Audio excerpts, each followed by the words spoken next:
Papo de Padre está no ar, graças aos nossos patrocinadores. Grow Engenharia e Serviços, empresa capixaba para atender as demandas industriais. Odonto Scan, a maior clínica radiológica do estado do Espírito Santo. Nogram Mármores e Granitos. Papelaria Rainha, onde a majestade é você. Construtora Canal, marca de qualidade e confiança. Assista mais um programa Papo de Padre.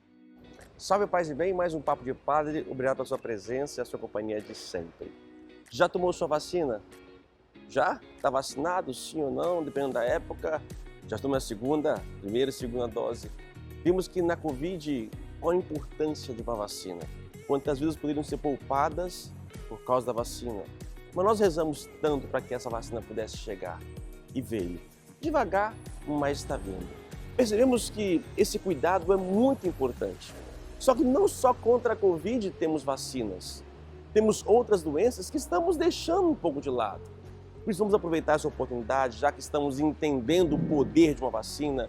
Tem a vacina contra a gripe, mas tem outras inúmeras que, olha, muita gente acaba perdendo a vida por causa da falta de conhecimento. Por isso hoje o Papo de Padre é de utilidade pública. Vamos fazer um check-up da nossa vida, saber que tipo de doença, que tipo de vacina nós precisamos tomar?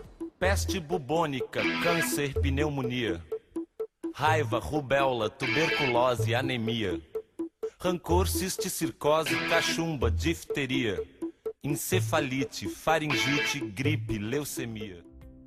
Segundo a Organização Mundial de Saúde, foram duas coisas que mudaram a expectativa de vida e a qualidade de vida.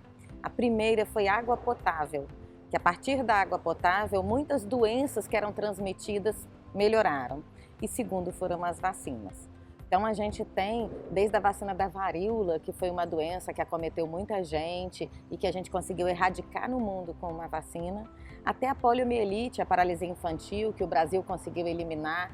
Então, o histórico do Brasil foi conseguindo muito sucesso com as vacinas durante muitos anos. A gente tem um Programa Nacional de Imunizações que é extremamente robusto, que é invejado no mundo inteiro, fornece muitas vacinas gratuitamente e ele tem quase 50 anos já.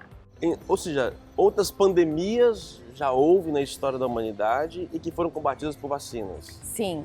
A gente teve várias situações de surtos. A gente teve ebola na África, que foi utilizada uma vacina de vetor viral, que foi a primeira vacina de vetor viral, como a vacina que hoje é usada para a Covid, da Oxford AstraZeneca, da Janssen, que é vetor viral. A primeira vacina de vetor viral foi para combater a ebola na África. A gente teve febre amarela, que já dizimou populações inteiras. O Brasil, no início do século XVIII, XIX, a gente teve vacina da febre amarela porque ela era urbana, ela acontecia dentro de todas as cidades.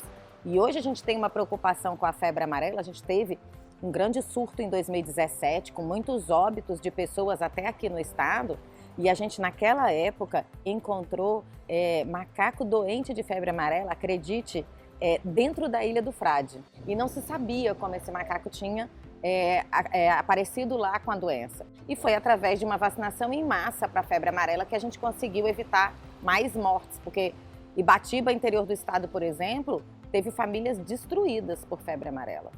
A cada pessoa que possa adoecer com febre amarela, ela tem 50% de chance de óbito. 50%? É. E quando você faz a vacina de febre amarela, a chance de uma reação grave à vacina, que pode acontecer principalmente por ser uma vacina viva, é 1 para 400 mil vacinados. Então você está trocando a chance de 1 para 2 para 1 para 400 mil. O macaco, ele não é um transmissor de febre amarela, ele é uma vítima, ele é um sinalizador, ele é um dos primeiros que morrem. Inclusive, na época de 2017, teve uma história que foi publicada em vários jornais e no mundo, de uma cidadezinha muito pequena no interior de Minas Gerais, que se chama Franciscópolis, perto de Teófilo Otoni, daquela região. E uma enfermeira percebeu e ouviu que estava morrendo macaco.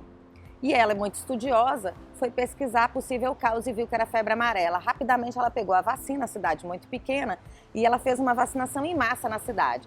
toda a região em volta teve muitos óbitos por febre amarela e Franciscópolis não teve nenhum óbito. Que tipo de doença hoje que está acometendo as pessoas e que é possível remediar por vacina que o povo não conhece ou que não procura? Esse é o X da questão. Tem muitas vacinas. Tétano, ainda se morre de tétano. Difteria, que é uma doença que fecha as vias aéreas por placas brancas, ainda tem óbito de difteria no Brasil. Só que como essas pessoas não veem muitas dessas doenças com tanta frequência, elas não valorizam a vacina. Quanto mais a gente elimina uma doença com vacina, menos as pessoas se preocupam em tomar vacina. E aí essa brecha de gente não vacinado é que acomete o risco da gente exposta, quando se expõe à doença, acaba adoecendo. Então a gente tem 2 vacinas para câncer. Uma é hepatite B, que o bebezinho toma quando nasce, mas ela está disponível a todas as idades, num esquema de 3 doses, protege de câncer de fígado. Outra vacina é a vacina de HPV, que a gente faz nos adolescentes na escola, entre 9 e 14 anos meninas, entre 11 e 14 anos meninos, mas ela existe para outra população também. Então, os mais velhos podem e devem se vacinar para HPV, que protege de 7 tipos de câncer. Câncer de colo de útero, câncer de vulva, vagina, pênis, ânus, boca, garganta. E a gente tem visto aumentar o número de casos de câncer de vias aéreas por relação com HPV. E a vacina protege disso. A gente tem vacina para pneumonia, para meningite. Antigamente, quando eu estudei, a gente tinha muitos casos de meningite, a gente tinha enfermarias de meningite. A gente perdia muito paciente para meningite. Quando as vacinas vieram sendo feitas nas crianças, a gente melhorou muito. A vacina de hemófilos é para um tipo de meningite. A vacina pneumocócica é para meningite pneumocócica. A vacina meningocócica é para um tipo de meningite. Rubéola, cachumba, sarampo. A gente teve muito óbito de sarampo. Sarampo causava pneumonia, causava encefalite. A própria catapora, que a gente via com mais incidência, a gente tinha aquela cultura de dizer assim, ai, temos o filho de dona fulana que está com catapora, vamos colocar as crianças juntas para adoecerem e todo mundo pegar a catapora, achando que era uma doença sem risco. Mas eu já vi óbito por catapora com uma certa frequência. Já levantando o braço aqui, pode começar a vacinar. Aqui é interessante aqui, nós temos um mapa mundo, né? Todos os países. E aqui tem um pouco as informações. Olha aqui, se eu aproximo, eu vou ter aqui as informações, né, doutora? Informações daquele país, daquela região, quais são as vacinas exigidas para poder entrar lá, isso? Existem algumas vacinas que são de exigência para você apenas passear naquela cidade. Então hoje a gente vai ver que vão começar a exigir, já estão exigindo, algumas vacinas contra a Covid. Alguns países só permitem pessoas vacinadas contra a Covid, com alguma vacina específica. Isso está mudando um pouco, vai se ampliar um pouco mais. A gente conhece o cartão internacional, que é o de febre amarela, que é exigido para ir para muitos países, porque tem países que têm medo que a gente vá doente com febre amarela e leve a doença para eles. Esquecem que a gente pode pegar uma doença lá. Está tendo surto de sarampo na Europa já há alguns anos. Está tendo casos de hepatite A, surtos esporádicos de hepatite A nos Estados Unidos, o CDC tem publicado. Agora, a gente tem uma população aqui no estado de muitos descendentes de italianos e alemães que vão morar lá. Então, quando você vai se matricular numa escola ou numa empresa a trabalho, é exigido o cartão de vacina daquele lugar, porque você vai se tornar um morador lá. Então, a gente recebe muito aqui estudantes que vão fazer intercâmbio com a exigência de vacina da escola, com a carta da escola.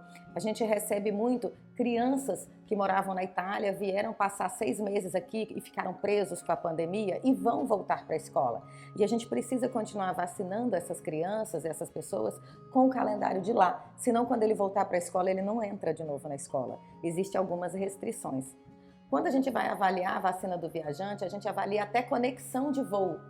Por exemplo, a pessoa vai para Maldivas, mas ela vai trocar de aeronave. Em Dubai é um olhar, ela vai trocar de aeronave na Etiópia é outro olhar. Então a gente pensa também naquela exposição temporária que a pessoa vai ter numa determinada viagem. Olha, interessante. Então, aqui, doutora, nós temos aqui do Espírito Santo, não é isso? É o site daqui a Sociedade Brasileira de Imunizações, o site da sociedade que é voltado para o público leigo, o cartão de vacina do Ministério da Saúde, o cartão de vacina dos Estados Unidos, o do CDC, todos os cartões de vacina de todos os países da Europa, o da OMS, que fala sobre viajante, o da Anvisa, que você faz o cadastro para fazer o cartão de febre amarela, e a declaração de saúde do viajante da Anvisa. Na Oceania, a gente botou o cartão de vacina da Austrália. E na Ásia, nós colocamos o cartão de vacina do Japão. É um universo, né? Eu trabalho com vacina desde 2004. Então, a gente tentou colocar um pouquinho para que a população tenha acesso a essa informação e abra os olhos. Tem uma cena que é interessante, até histórica, né, doutora? Sim. Esse é do tempo da varíola. Essa foto foi tirada por um pediatra na Universidade de Oxford em 1901. São gêmeos. Um foi vacinado para varíola e o outro não. Mas você pode ver que esse que foi vacinado e não teve a forma grave, ele teve uma forma leve. Aqui na testa, no ombro, aqui no braço, ele tem algumas feridas discretas da varíola. Então o objetivo não era a pessoa não ter a doença, que é muitas vezes o que as pessoas pensam de uma vacina. Igual a Covid, né? Sim, você As pessoas pode acham que tomar. ao ser vacinado não pegarão mais, né? Mas realmente ela poderá adquirir a doença. O objetivo é não ter forma grave e não ter óbito pela doença. Então, esse que é o grande objetivo da vacina. Então, por exemplo, a gente tem o bebê que nasce e toma BCG, que é para proteger de forma grave da tuberculose. E as pessoas poderiam pensar, então não vai ter tuberculose no mundo. E tem. Só que qual é o objetivo da vacina? É proteger os mais vulneráveis. Então são as crianças pequenininhas, menores de 4 ou 5 anos, que vão se proteger das formas mais graves da tuberculose, que é a meningite pela tuberculose ou a tuberculose que toma o corpo inteiro, que é a miliar, tuberculose disseminada. Então quando a gente pensa numa vacina, a gente tem que entender que eu tenho 3 objetivos. Ou eu evito infectar, ter a doença, ou eu evito a forma grave, ou eu evito o óbito. Então, na grande maioria das vezes, a gente não consegue evitar a doença. Eu tomo vacina de gripe, eu posso ter gripe, mas eu vou evitar a forma grave de gripe, que é o SRAG, que é a Síndrome Respiratória Aguda Grave, que é o internar em UTI. Em 2019, o Brasil teve quase 7.000 internações em hospital pela forma grave da gripe causada pela influenza. Dessas 7.000 pessoas, 45% precisaram de vaga em CTI e desses, mais ou menos a metade precisaram de ventilação mecânica, aquele aparelho para respirar. A vacina do vírus da gripe, que está disponível no mercado, a gente tem a que protege de 3 tipos de gripe e a que protege de 4 tipos de gripe. Então a do SUS, ela protege do influenza A H1N1, influenza A H3N2 e uma cepa de influenza B. A do serviço privado protege de 4 tipos de gripe, a influenza A H1N1, influenza A H3N2 e 2 cepas de B. Mas a gente tem óbito por gripe, sim. As pessoas quando ficam doentes, a primeira coisa, ela põe Deus contra a parede. Por que Deus? Por que eu? O que eu fiz de errado? E assim por diante. Muitas nossas doenças ou são psicossomáticas, problemas de somatização interior, de emoções assim por diante. Falta de conhecimento, gente. Ou seja, uma vacina que você pode ali tomar e não precaver de uma doença que poderia levar a óbito. Ou seja, não é por que Deus, é por que você não toma a sua iniciativa. Né? A pessoa pode dizer assim, eu não tenho cartão de vacina, então como é que eu vou fazer? Se eu já tomei vacina, eu perdi meu cartão de vacina. E o que mais a gente faz? E tem gente que vai ter 10 cartões de vacina, porque cada vez que vai no 3, posto, cada vez que vai no posto faz um cartão novo. Não tem problema, isso não é empecilho. A pessoa vai no posto de saúde e vai ser avaliado qual a doença que ela tem, se tem ou não alguma doença, qual a idade, porque cada idade tem um calendário do Ministério da Saúde, que são as vacinas públicas, e um pouquinho mais completo, como algumas vacinas que não são disponíveis pelo SUS, no serviço privado. Qualquer lugar que a pessoa for, seja numa unidade básica de saúde, seja numa clínica privada, ela vai ter a orientação de qual é o calendário para a idade dela. Por exemplo, a gente percebeu agora quem ia mais a óbito de H1N1. Então eram os muito idosos, os muito expostos como profissionais de saúde que estavam atendendo Covid, os muito obesos, diabéticos, hipertensos e cardíacos. A gente achava que asma era fator de risco para Covid, depois percebeu que não, mas asma é fator de risco para gripe. Então, algumas doenças, elas cursam com vulnerabilidade em que aquela, especificamente, uma vacina é mais importante do que outra. O paciente com diabetes, a gente diz que ele tem risco duplo para hepatite B. O que significa isso? Se uma pessoa que tem diabetes e faz uso de hipoglicemia antioral ou de insulina, se ele adoece com hepatite B, ele além de evoluir com mais gravidade, mais rápido, para piorar a sua diabetes, com lesão de vasos, lesão renal, perda visual, ele evolui mais rápido para câncer do que uma pessoa saudável que pega hepatite B. E se uma pessoa portadora de hepatite B evolui com uma descompensação para a diabetes, também ele progride mais rápido das duas doenças. Então, por isso que elas são chamadas de risco duplo. E é muito importante que o diabético tenha completo o seu esquema vacinal para hepatite B. Não dá para fazer o que muita gente tem feito para a Covid. Toma a primeira dose, acha que está protegido e não volta para completar. As vacinas, para elas protegerem o que elas se propõem, precisa ter o esquema completo do número de doses em que aquela vacina se propõe. Mas só queria voltar uma coisa que eu tô intrigado com essa foto e com a mãe dessas duas crianças. Por que uma foi vacinada e a outra não? Toda vez que uma vacina é nova, se questiona essa vacina e se existem estudos. Para a gente ter a vacina de Covid, teve gente que tomou vacina e teve gente que tomou placebo. E essa mãe topou vacinar gêmeos, um sim, um não. Então a gente vê as decisões. A gente tem mães que levaram o primeiro filho super bonitinho para fazer todas as vacinas e o segundo, o terceiro já deixaram meio de mão. A gente tem muita gente que na pandemia ficou trancadinho em casa e está com vacina em atraso e acha que porque estar em casa não está sob risco, esquecendo que a doença penetra em locais que a gente não imagina porque ela não é visível aos olhos. Então a gente teve muita gente que falou assim, eu não vou tomar vacina de gripe porque eu estou dentro de casa. Eu não vou me preocupar com Covid porque eu estou dentro de casa. E adoeceu mesmo assim, teve Covid. Nós já estamos no mês de agosto e tem muita gente que não se vacinou para gripe de uma vacina que começou a ser aplicada em março, para que quando chegasse os meses frios, eu já estivesse protegido. E a gente tem que lembrar que quando eu tomo uma vacina, eu demoro no mínimo 2 semanas para começar a produzir os anticorpos daquela vacina. Então, para eu estar protegido de uma vacina que eu tomo hoje, eu demoro 2 a 3 semanas para eu ter o pico de anticorpo produzido para me defender. Então, se eu quero estar protegido para uma viagem, por exemplo, o ideal é que 30 dias antes eu comece pelo menos a ver minha vacina e posso estar em atraso, porque pode ser que eu só consiga tomar a primeira dose. Quando a gente fala de baixa cobertura vacinal, que a gente precisa melhorar a cobertura vacinal, é mais ou menos isso aqui. Isso aqui eu vou dar o exemplo de febre amarela em Minas Gerais. Minas sempre precisou vacinar de febre amarela. Quando você tem uma doença, você começa a vacinar as pessoas, você vê a doença cair. Então diminui a incidência da doença, como a gente está vendo agora para a Covid. Então Minas deveria manter alta cobertura vacinal para a febre amarela. Em 2017, quando apareceu o vírus da febre amarela matando macaco, o que aconteceu? Tinha um monte de gente vulnerável, sem a vacina. Então você vê pessoas que não estão vacinadas e você descobre uma população sem vacina, o que acontece? Na primeira oportunidade você vê um surto. O Brasil em 2017 estava com sarampo resolvido, a gente não tinha caso de sarampo.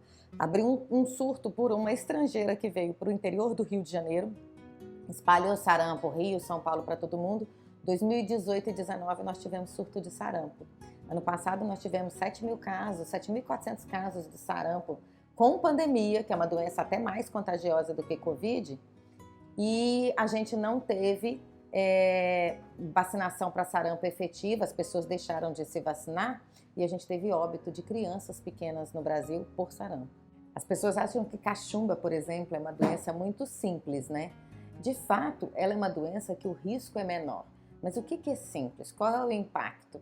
Por exemplo, a gente teve o Neymar jogando no Barcelona, ele teve sarampo, cachumba, perdão, e ele foi afastado dos jogos importantes pelo Barcelona.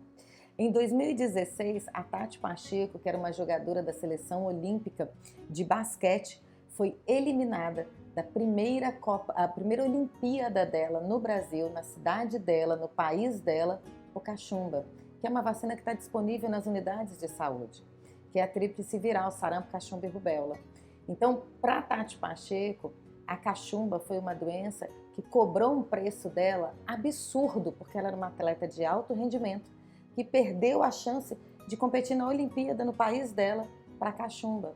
Então, a gente tem que entender. A gente teve um caso de cachumba que provocado por um surto de uma pessoa que veio de São Paulo para o casamento de um familiar no interior do estado, foi para Colatina, ficou na casa de uma avó fazendo quimioterapia, série vermelha, foi para um casamento em Baixo Guandu e nós tivemos que fazer uma busca, rodou shoppings em Vitória para comprar roupa para o casamento e nós tivemos que fazer uma varredura gigante porque essa pessoa voltou para São Paulo e foi internada por sarampo, isso em 2018, 19. Então a gente tem que ter a percepção do risco de gravidade para quem é mais vulnerável. E tomar vacina eu não vejo como não fazer, visto o sucesso. A gente está aqui hoje por conta das vacinas. Guardar os remédios, né? Guardar as vacinas são importantes na forma de você, né? A gente previu agora há pouco tempo, na época da pandemia, algumas doses da Covid que se perderam por forma de não ter gerador, né? As vacinas, em sua grande maioria, elas necessitam ser guardadas numa temperatura de mais 2 a mais 8 graus Celsius. Então, a gente precisa de geladeiras eficazes, não pode ser uma geladeira, por exemplo, doméstica, de guardar comida, não pode ter outras coisas junto com vacina. E a gente precisa ter um gerador que dá suporte se tiver qualquer falha de energia. E cada vacina tem uma via de acesso. Então, a gente tem desde uma vacina que vai na boca, como a poliogotinha ou a vacina de rotavírus, uma vacina que é injetada no músculo intramuscular, vacinas que são subcutâneas, que são pegando essa preguinha aqui atrás do braço, como a vacina da febre amarela, a tríplice viral, catapora e zoster. Então, a gente tem várias vacinas que podem ser aplicadas e a medicina ela muda. A gente fala que não existe verdades definitivas. Então, por exemplo, no passado, a gente aplicava vacina no bumbum, no glúteo. Nossa, e não se aplica mais. Hoje a gente muito. faz medicamento no glúteo, mas vacina não, porque se mostrou que a gordura que existe no tecido do glúteo atrapalha a resposta da vacina.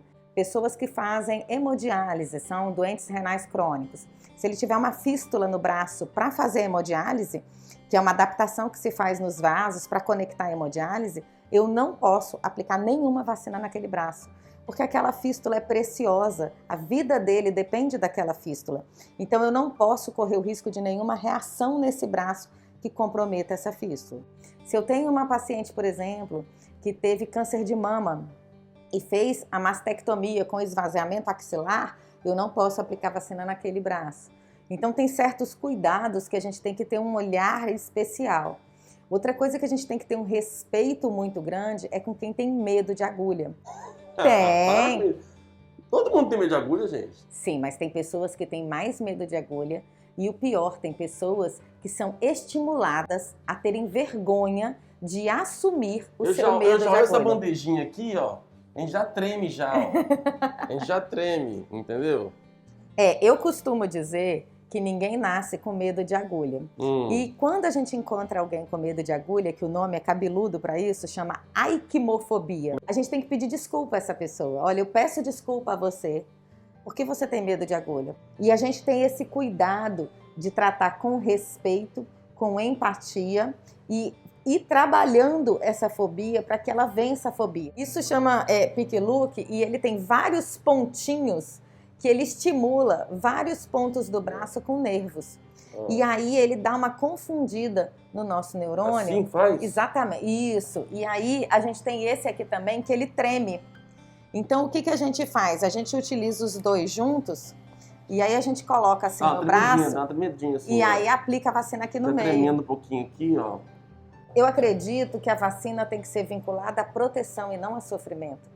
Então, quando eu tomo uma vacina, eu tenho o ganho de estar me protegendo daquela vacina. E tudo que eu puder fazer para reduzir a dor e o desconforto, nós vamos fazer. Desde que não prejudique a eficácia da vacina, nós vamos fazer dessa forma. Tá vendo aí que é humano? É a forma do homem se proteger, de como nós cuidamos ou não. Tira essa culpa de Deus, esse cargo de Deus, que Deus levou o meu filho, que Deus levou o fulano e assim por diante. Não é Deus.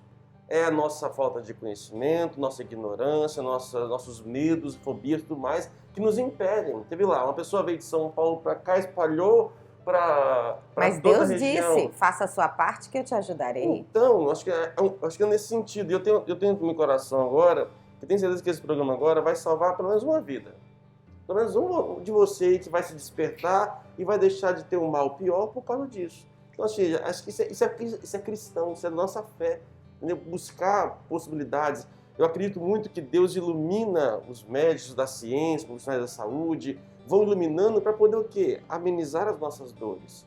Muitas enfermidades que temos e passamos já poderiam ser curadas.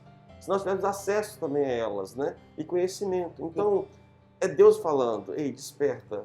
Minha confiança está em Deus, mas eu oro a Ele e Ele dá a sabedoria, dá a inteligência a cada um de nós para poder descobrir essas coisas todas. E uma coisa muito importante que a gente não pode deixar de falar é que poucas pessoas sabem dos CRIEs, CRIE, Centro de Referência de Imunobiológicos Especiais. O SUS, ele dá igualdade, ele dá o mesmo para todo mundo. O que o Ministério da Saúde percebeu em 1993? Que a gente tem pessoas que são mais vulneráveis a alguma doença. Então, eles criaram uma sala de vacina do SUS específica para atender doentes crônicos. Cada estado tem que ter pelo menos um CRI. Aqui no estado tem um CRI e eu trabalho nele.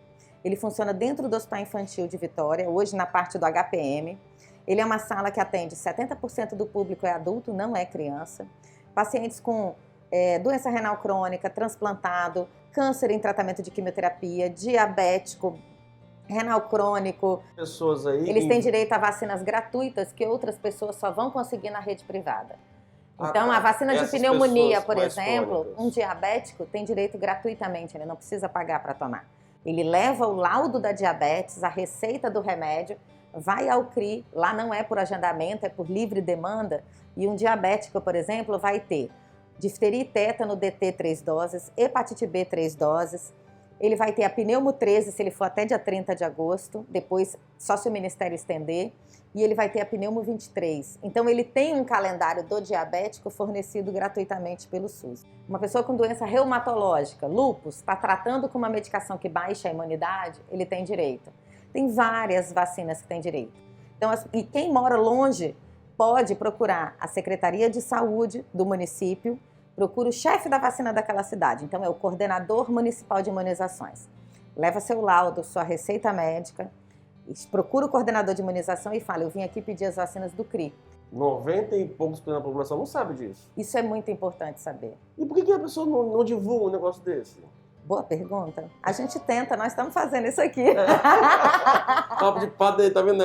Utilidade pública mesmo, utilidade de saúde é que nós precisamos, né? Vai aplicar? Vamos, a hora que Vai não, gente. Esses dias eu vim aqui, eu vim tomar uma vacina aqui, né? Só que foram nos dois ao mesmo tempo, os dois braços, tá? Aplicação simultânea. Doeu um pouquinho, né? Me dá essa mão. Eu vou botar o senhor crucificado. Ave Maria! Aqui, gente! Ave Maria! Ah, avestruz! Ai, caramba!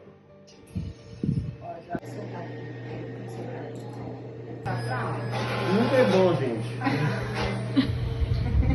Sensação boa que é um sorvete. Eu vim aqui só para poder fazer uma campanha assim de vacina, em todos os tipos de vacinas e tal, né? Tentei mostrar ainda, bloquear lá um vídeo que eu vim aqui vacinar, mas não, arranjaram aí uma coisa aí para poder, olha lá, arranjaram uma coisa aqui para poder fazer uma vacina.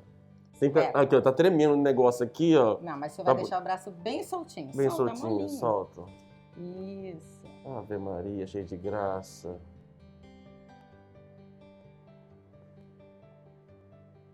Padre. Algo assim pode salvar a vida de muitas pessoas, pode salvar a sua vida. Leve a sério, procure saber o exame de sangue, o posto de saúde, onde for. Sua vida tem valor, Deus preza por isso, mas somos livres. Na sua liberdade, então, faça a sua parte, tá bom? Viemos aqui para poder mostrar para você que existe uma possibilidade de sofrer menos, de ter uma vida mais saudável. Não ponha a culpa nos ombros de Deus. Talvez seja o seu falta de conhecimento, que agora não tem mais não. Tá bom? Muito obrigado, doutora. Muito obrigado. Até semana que vem.